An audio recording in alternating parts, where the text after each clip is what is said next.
তুমি হরিমোহন দালাল বালিকা বিদ্যালয় থেকে হাইয়েস্ট নম্বর পেয়ে মাধ্যমিকে উত্তীর্ণ হয়েছো। কত নম্বর পেয়েছো? 687। আচ্ছা, কোন বিষয়গুলোতে সব থেকে বেশি নাম্বার পেয়েছো? অঙ্ক, জীবনবিজ্ঞান আর ভূগোল, এই তিনটেতে ফুল মার্কস পেয়েছি। আচ্ছা, কোন সাবজেক্টটা সব থেকে প্রিয় ছিল? অঙ্ক। অঙ্কতে ফুল মার্কস পেয়েছো। আচ্ছা, কোন সাবজেক্টটা একটু কম হয়ে গেছে? বাংলা আর ইংলিশ। আচ্ছা আচ্ছা, তো তুমি কি এই নাম্বারটা এক্সপেক্ট করেছিলে?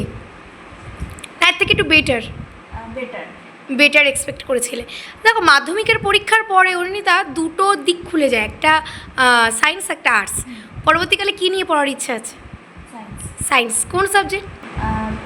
পিসিএম আর কম্পিউটার সায়েন্স। আমি এমনি কম্পিউটার নিয়ে পড়ার ইচ্ছা। আচ্ছা, অনিতা বড় হয়ে কি হতে চাও?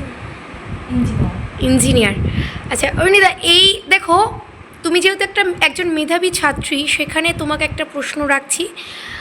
এটা লোকমুখে শোনা কথা যে ভালো রেজাল্ট করতে গেলে নাকি একনিষ্ঠভাবে সবসময় বইতে নিমজ্জিত হয়ে থাকতে হয়, এবং পড়াশুনোর পাশাপাশি যে আদার্স চর্চাগুলো, যেমন ধরো নাচ, গান, আঁকা, একটা হবি থাকে কিন্তু ছাত্রছাত্রীদের, সেগুলোতে নাকি মনোনিবেশ করলে হয় না।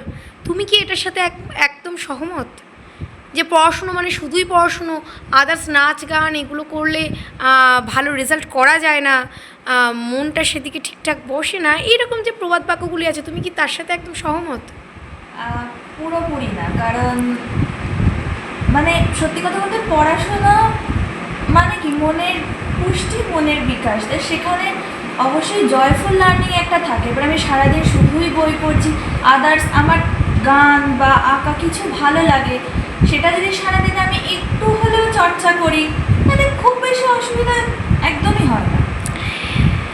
মাধ্যমিক জীবনের সব থেকে বড় পরীক্ষা, একটা যুদ্ধের মতো। তো সেই যুদ্ধের সময়কালীন তুমি কিভাবে পড়াশুনো মেনটেন করতে, সেটা যদি একটু বলো। মেনটেন করা বলতে সকালে কখন পড়তে? সকালে 6:30-7:30। আচ্ছা, ক ঘন্টা পড়তে তুমি? ঘড়ি ধরে তো ডেলি পড়তাম না, সত্যি কথা বলতে। যখন মনে হতো পড়তে বসবো তখন পড়তাম, আর যখন মনে হতো পড়বো না, পড়তাম না। এই যে একটা প্রবাদ বাক্যটি ছিল যে 3-4 ঘন্টা 6 ঘন্টা টানা পড়লে তবেই পড়াশুনোয় মন বসে, সেটা কিন্তু তোমার থেকে প্রমাণ হচ্ছে যে আদেও ওইভাবে পড়াশোনাটা ঠিকঠাক হয় না। ইচ্ছা মতন যে ওই ইচ্ছা হলো পড়লাম, কিন্তু যতটুকু পড়লাম মন দিয়ে, এটা কিন্তু আমাদের অর্ণিতা তার কথার মধ্যে দিয়ে প্রমাণ করে দিচ্ছে। আচ্ছা অর্ণিতা, একটা কথা বলো যে মাধ্যমিকের সব থেকে ভালো ভালো গাইড তুমি কোন কোন বইগুলো থেকে পেয়েছো? দেখো, রায়ন মার্টি তো কমন, কিন্তু তাছাড়াও তোমার কোন বইগুলো তোমার ব্যক্তিগতভাবে খুব ভালো সাজেস্ট বলে তোমার মনে হয়েছে? রায়ন মার্টিন ছাড়া, রায় মার্টিনের পরে যদি কিছু বলি তাহলে সেটা হলো ছায়া আর সাথে। এইবার একটা কথা বলো, লকডাউনের পর থেকে আমাদের সেই যে লিখে মুখস্থ করা, আমাদের যে 90 দশকটা যেভাবে কেটেছে, যে লিখে প্রথমে বই পড়ো, তারপরে সেটা খাতায় লেখো, লিখে আবার সেটাকে সংশোধন করো, এইভাবেই আমরা পড়াশোনাটা করে এসেছি। কিন্তু লকডাউনের পর থেকে পড়াশোনাটা পুরোপুরিভাবে অনলাইনে চলে গেছে। এমনকি যে জেরক্সের চলটা ছিল সেটাও বলতে গেলে আর নেই। পড়াশুনো পুরোটাই অনলাইন। তাই এখানে কি তুমি মনে করো যে কোনো রকমভাবে ছাত্রছাত্রীরা ক্ষতিগ্রস্ত হয়েছে? এই যে লিখলে তবেই কিন্তু মনের ভিতরে গেঁথে যায়, এটা কিন্তু আমরা 90 দশকের ছেলেমেয়েরা জেনে এসছি। কিন্তু লকডাউনের পর থেকে সেটা পুরোটাই অনলাইন হয়ে গেছে। সেখানে কি ছাত্রছাত্রী যে শিক্ষা ব্যবস্থাটা, সেখানে কোথাও গিয়ে কি নড়বড়ে হয়েছে বলে তুমি মনে করো?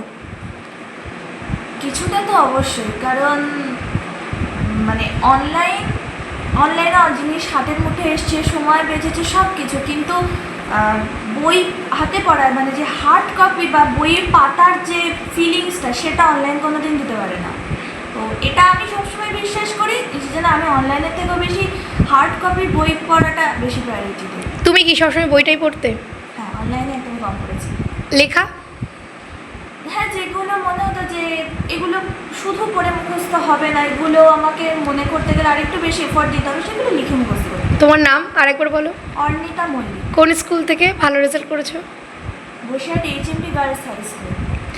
পরবর্তীকালে যারা মানে মাধ্যমিক দেবে পরের বছরে, এবছরে তারা মনে মনে প্রিপারেশান নেওয়া শুরু হয়ে গেছে, কি বলবে তাদেরকে?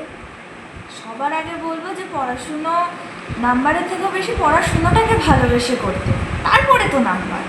আগে পড়াশুনোটা ভালোবাসলে প্রচুর নাম্বার এমনি তোমাকে সে এনে দেবে, তারপরে গিয়ে অন্য কিছু। Thank you Arnita.